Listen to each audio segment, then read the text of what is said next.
متقي وایي په رسمیت پېژندل او د شتمنیو ازادېدل مو مشروع حق دی. د نیوز پریس چینل لیدونکو سلام، وخت مو په خیر، ستړي مه شئ. په موږ کړی تازه خو ډېر مهم خبر ته.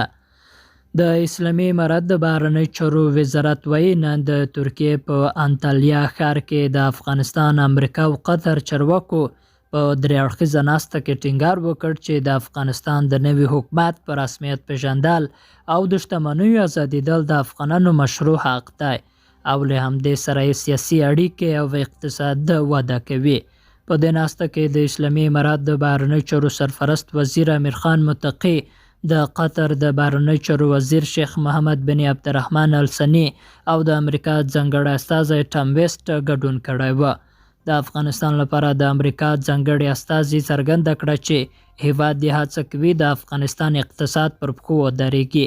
د قطر د بهرنۍ چارو وزیر په افغانستان کې د قطر او امریکا پر ډیپلوماټیک ماموریت خبرې او دغه ډول ناستې یې د ټولو لورو په ګټه وبللې. لیدونکو له ملتیا مو مننه کوم. ښې چارې.